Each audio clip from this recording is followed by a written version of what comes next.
ஒரு புதுமுகம் என்ற வகையில் உண்மையிலே உங்களுக்கு தெரியும் பழைய நிறைய முகங்கள் வருஷ காலமாக நான் பிரதேச சபைக்கு போகணும் என்று போட்டியிட்டு ஒவ்வொரு வருஷமும் வைத்து கொண்டு இருக்கிறவங்க உங்களோட வட்டாரத்தில் இருக்கிற இப்போ இருக்கிறவங்களை எடுத்துக்கொள்வோமே, அவங்களும் ஒரு காலத்தில் புதிய முகமாக தானே வந்திருப்பாங்க. ஏன்னா ஒரு டிகிரி ஹோல்டராக இந்த முறை களத்தில் அரசியல் களத்தில் இறங்கிக்கிறீங்க. சர்டிஃபிகேட்டை இப்போ கேட்டாலும் பார்க்கலுமா? அந்த சிஸ்டம் சேஞ்சுன்ற ஒரு விடயம்தான் உண்மையிலே என்ற ஒரு நோக்கமாக இருந்துச்சு. அப்படியே பார்த்துட்டு போகும்போது தான் இந்த மாற்றங்கள் சும்மா உருவாகல. அதாவது அதில் ஒரு பங்குதாரராக நானும் என்ன கண்ட்ரிபியூஷனை கொடுத்தா தான் அது மாறும். இது டோக் வித் அப்துல்லா. இன்னைக்கு இந்த டோக் வித் அப்துல்லா நிகழ்ச்சியில மாவனல்லையோட மகவத்த முர்த்தவல வட்டாரத்தினுடைய தேசிய மக்கள் சக்தியினுடைய பிரதான வேட்பாளர் ஆஷிக் ஃபர்ஹாட் எங்களோடு இணைந்திருக்கின்றார். அஸ்ஸலாமு அலைக்கும் ஆஷிக் ஃபர்ஹாட். வலைக்கும் அஸ்ஸலாம் அப்துல்லா.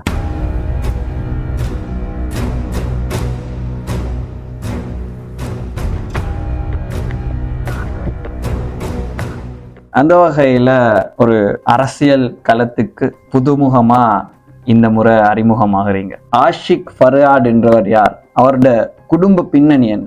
நான் பிறந்து வளர்ந்ததெல்லாம் மாவனில் தான். என் உம்மா டடா 2 பேரும் மாவனில். டடாட பேர் முனாஸ். அவர் ஒரு இன்ஜினியராக ஒர்க் பண்ணிட்டு இருக்கிறாரு போட் கேண்டி ஹெட் ஆஃபீஸில். அதே மாதிரி இன்னும் ஒரு டீச்சராகவும் இன்னும் ஒர்க் பண்ணிட்டு இருக்கிறா. அவள் மிர்கா கூட முஸ்லீம் மகாவித்யாலயத்தில் டீச் பண்ணிட்டு. இப்போ உங்களோட ஃபேமிலி பேக்ரவுண்டும் கூட ஒரு எஜுகேஷனல் பேக்ரவுண்டோட இருக்கக்கூடிய ஒரு ஃபேமிலி. இப்போ ஒரு ஸ்ரீலங்கன்ஸ் பார்க்குற ஒரு விஷயம், ஒருத்தருக்கு ஓட் போடணும்டா முந்தைய மாதிரி பார்த்த உடனே அவர் ஓட் கேட்குறாரு. ஊர்ல தெரிஞ்ச ஒருத்தருண்டு எல்லாம் பார்த்து ஓட் போடுறது இல்லை. அவரோட எஜுகேஷனல் பேக்ரவுண்ட், அவருக்கு என்ன தகைமை இருக்குன்னு பார்த்து தான் ஓட் போடுறேன். உங்களோட எஜுகேஷனல் பேக்ரவுண்ட் எப்படி? நான் என் ஸ்கூல் லைஃப் எடுத்துக்கொண்டா நான் மாவனில் ஜைரியன் கிரேட் 1 இருந்து கிரேட் 13 வரைக்கும் மாவனில் ஜைரால தான் படித்தேன். என் குவாலிஃபிகேஷன் எடுத்துக்கொண்டா, அதாவது குவான்டிட்டி சேவிங் துறையில் bachelor of science degree holder. ஒரு டிகிரி ஹோல்டரா இந்த முறை களத்தில் அரசியல் களத்தில் இறங்கிக்கிறீங்க. சர்டிஃபிகேட்டை இப்போ கேட்டாலும் பார்க்கலுமா? அதாவது நீங்கள் அரசியலுக்கு வந்ததன் நோக்கம் என்ன? உண்மையிலே அரசியலுக்கு வந்த நோக்கம் சொல்கிறேன்னு சொன்னால், எந்த ஒரு விடயத்துக்கும் ஒரு தூண்டுதல் இருக்கும் தானே. அதுபோல் இந்த அரசியல் பயணத்துக்கும் சில விடயங்கள் தூண்டுதலாக அமைச்சு. அதாவது நான் A-level படிச்சுட்டு இருக்கின்ற காலப்பகுதியில், அதாவது 2015க்கும் 20க்கும் இடப்பட்ட அந்த காலப்பகுதியில் இருந்த பாராளுமன்றத்தை எடுத்துக்கொண்டேன்னு சொன்னால், அதிலிருந்து உறுப்பினர்களோட அந்த நடத்தைகள் செயற்பாடுகள் அதில் பார்க்கும்போது ஒரு கவலைக்கிடமாகவும் ஒரு ஒரு வெறுக்கத்தக்கதாகவும் இருந்துச்சு. அப்போ அந்த நேரம்தான் நான் யோசிக்க தொடங்கினேன், ஏன் இப்படி எங்களோட நாட்டில் அரசியல் இப்படி போகுது, இது மாற தேவையில்லையா, இது இப்படி எல்லாம் மாறணும். என் மனசுல தோன்றிச்சு, இது இவ்வாறான மாற்றங்கள் இல்லை வரணும்னு சொல்லி. அப்ப அந்த நேரம் தேசிய மக்கள் சக்தின்ற ஒரு கட்சி உருவாயிருக்கல. அப்படியே காலப்போக்கில் இது சம்பந்தமா நிறைய இந்த சிஸ்டம் சேஞ்ச் அது சம்பந்தமா தேட தொடங்கினேன். உண்மையிலே என் அந்த சிஸ்டம் சேஞ்சுன்ற ஒரு விடயம்தான் உண்மையிலே என்ற ஒரு நோக்கமாக இருந்துச்சு. அப்படியே பார்த்துட்டு போகும்போது தான் இந்த மாற்றங்கள் சும்மா உருவாகல. அதாவது அதில் ஒரு பங்குதாரராக நானும் என்ன கண்ட்ரிபியூஷனை கொடுத்தா தான் அது மாறும்.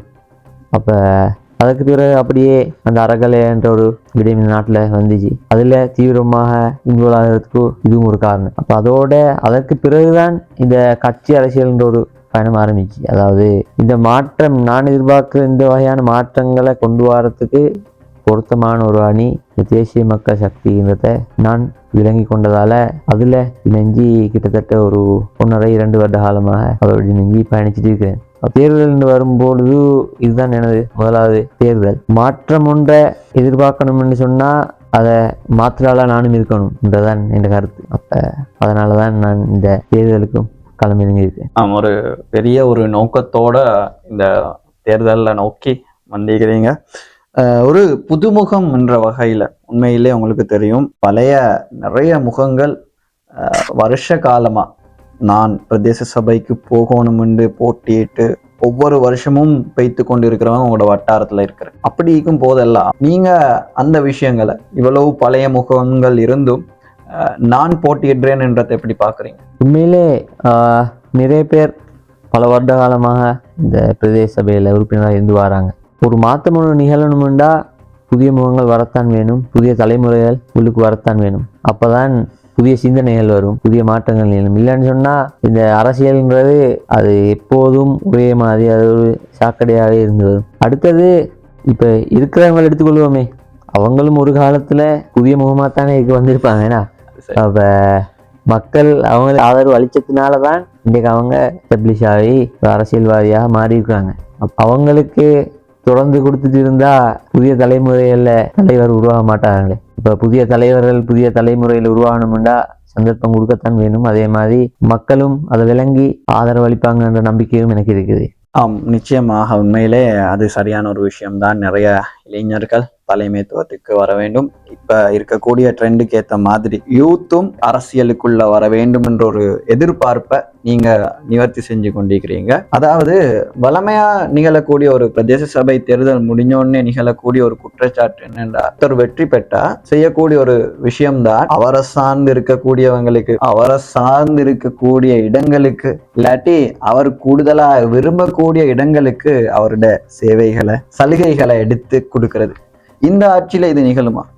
உண்மையிலே நல்ல ஒரு கேள்வி. அதாவது இந்த தேர்தல் பிரச்சார நடவடிக்கைகள்ல பேசிட்டிருக்கிற நேரம் இது மாதிரியான நிறைய கம்ப்ளைண்ட்ஸ் எனக்கும் கேட்டுச்சு. அதாவது நிறைய பேர் இது மாதிரியான விஷயங்களை என்ன சொன்னாங்க. அதாவது நாங்களும் வரிப்பணம் செலுத்துகிறோம் பிரதேச சபைக்கு, ஆனால் குறித்த ஒரு பாதைக்கு மட்டும்தான் மின் விளக்குகள் பொருத்தப்படுது, குறித்த ஒரு ஓரிரு பாதைகளுக்கு மட்டும்தான் குப்பைகளை அள்ளி செல்ற அந்த லொரிகள் வந்து போகுது. இது மாதிரியான நிறைய குற்றச்சாட்டுகளை கேட்கக்கூடிய இருந்துச்சு. எங்கட தேசிய மக்கள் சக்தி இது மாதிரியான விடயங்கள், அதாவது ஒரு வட்டாரத்திலிருந்து ஒரு பிரதிநிதி தெரிவு செய்யப்பட்டா அவரால் நடக்கக்கூடிய சேவைகளில் அநீதிகள் நடக்கப்படாது, அதாவது கான்ஃப்ளிக்ட் ஆஃப் இன்ட்ரெஸ்ட்னு சொல்லுவாங்களே, அது மாதிரியான விஷயங்கள் நடக்கப்படாதுன்றதுக்காக ஒரு நல்ல ஒரு முறைமையை உருவாக்கி வச்சுக்கிறாங்க தேசிய மக்கள் சக்தி. கேள்விப்பட்டிருப்பீங்க கொட்டாச சபான்னு சொல்லி. ஒவ்வொரு கிராம சேவை பிரிவுகளுக்கும் ஒரு கொட்டா சபா அமைச்சப்படும். அதில் தலைவர், பொருளாளர் என்ற மாதிரி ஒரு அழகான ஒரு அமைப்பு ஒன்று இருக்குது. அதே மாதிரி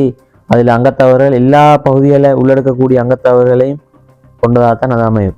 ஏற்கனவே இது அமைய பெற்றிருக்குது எல்லா கிராம சேவை பிரிவுகள்லையும். அப்போ இது என்ன நோக்கம்னு சொன்னால், சுருக்கமாக சொல்கிறேன்டா, சேவைகள் மசூரா அடிப்படையில் கலந்தாலோசித்து நடக்கணுன்றதுக்காக உருவாக்கப்பட்டு வந்தது. உதாரணமாக சொல்லுவோமே, பாதை புனர்நிர்மாணம் செய்கிறதுக்கு ஒரு பணம் ஒதுக்கப்படுது, ஒரு குறித்த வட்டாரத்துக்கு ஒதுக்கப்படுது. அப்போ அந்த வட்டாரத்தில் எந்த பாதையை புனர்நிர்மாணம் செய்யறன்றத இதுக்கு முதல் என்ன செய்வாங்க, தெரிவு செய்யப்பட்ட அந்த பிரதிநிதி தான் அவர் விரும்பின அவர் தீர்மானிக்கின்ற பாதைக்கு தான் அந்த பணத்தை ஒதுக்குவார். ஆனால் இதில் அப்படி அல்ல. அந்த இருக்கக்கூடிய அந்த கொட்டா சபாவில் இருக்கக்கூடிய அங்கத்தவர்கள் எல்லாரும் சேர்ந்து ஒரு டேட்டா கலெக்ஷன் ஒன்றை செஞ்சு எதுக்கு முக்கியத்துவம் கொடுக்கப்படணுமோ அதை தீர்மானிச்சு அதுக்கு தான் அந்த பணம் ஒதுக்கப்படும்.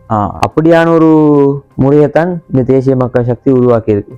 அப்ப எங்கட ஆட்சியில இது மாதிரியான சேவைகள்ல அநீதிகள் நடக்காதுன்றத எனக்கு உறுதியா சொல்லிக்கொள்ளலாம். அப்படியான ஒரு முறையில எந்தவித அநீதியும் இல்லாம சரியான தேவை இருக்கிற ஒரு வட்டாரத்துக்குத்தான், ஒரு ஏரியாவுக்குத்தான் அந்த சேவை போய்த்து சேரும். அந்த வகையில இந்த தேர்தலில் உங்களுக்கு ஓட் பண்றதால உங்களோட வட்டாரத்தில் இருக்கக்கூடிய மக்களுக்கு என்ன பெனிஃபிட்ஸ் கிடைக்கும்? முதலாவது விடயம்தான், நான் ஆளுங்கட்சியை பிரதிநிதித்துவப்படுத்தி இந்த தேர்தலை களமிறங்கியதுனால என்ன வெற்றி பெற செய்வதன் மூலமாக அரசாங்கத்திட வேலை திட்டங்கள், அரசாங்கத்திட சலுகைகள் எல்லாம் நேரடியாக எனது வட்டாரத்துக்கும் எடுத்து வரக்கூடியதாக அமையும். அடுத்தது, நான் ஒரு இளைஞன், நான் புதிய தலைமுறையை பிரதிநிதித்துவம் செய்து வந்திருப்பதனால எனது சிந்தனைகளும் எனது செயற்பாடுகளும் ஒரு வித்தியாசமாகத்தான் அமைய போகும். முன்னர் இருந்த அரசியல் கலாச்சாரம் இல்லாமல் ஒரு வித்தியாசமான ஒரு அணுகுமுறையாக தான் இந்த எல்லா விடயங்களும் அமைய போகுது. உண்மையிலே எல்லாருக்கும் அதில் ஒரு சிறந்தொரு மாற்றத்தையும் சிறந்தொரு சேவையையும் பெறக்கூடியதாக இருக்கும் என்று நான் நம்புகிறேன். அந்த வகையில் உங்களால் இவ்வளோ பெனிஃபிட்ஸ் மக்களுக்கு எடுத்து கொடுக்கலும் என்று மக்களுக்கு கிடைக்கும் என்று நீங்கள் சொல்கிற, உண்மையிலேயே ஆளும் கட்சியை பிரதிநிதித்துவப்படுத்தி இங்கே மக்களுக்காக களமிறங்கி இருக்கக்கூடிய ஆஷிக் ஃபர்ஹாட் அவர்களோடு இணைந்திருந்தமையொட்டி பெருமிதம் அடைகின்றோம்.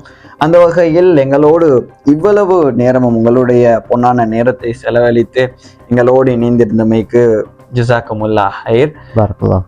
உங்களுடைய அரசியல் பயணம் தொடர்ந்தும் வெற்றி பெற வேண்டும் என வாழ்த்தியவனாய், தொடர்ந்தும் உங்களுக்கு தெரியும் இந்த நிகழ்ச்சியில் நாங்கள் மகவத்தை முர்த்தவலை வட்டாரத்தை பிரதிநிதித்துவப்படுத்தக்கூடிய ஆஷிக் ஃபர்ஹாட் அவர்கள் யார், அவர்களுடைய பின்னணி என்ன, அவர்களுடைய நோக்கம் என்னவென்று உங்களுக்கு கொண்டு வந்தோம். அதே மாதிரி உங்களுடைய வட்டாரத்தில் இருக்கக்கூடிய முக்கியமான வேட்பாளர்களை உங்களுக்கு கொண்டு சேர்க்க நாங்கள் இருக்கின்றோம். தொடர்ந்தும் எங்களோடு சப்ஸ்கிரைப் செய்வதன் மூலம் இணைந்திருங்கள். மீண்டும் ஒரு டாக் வித் அப்துல்லா நிகழ்ச்சியோடு இணைந்திருக்கும் வரை விடைபெற்று செல்கின்றேன்.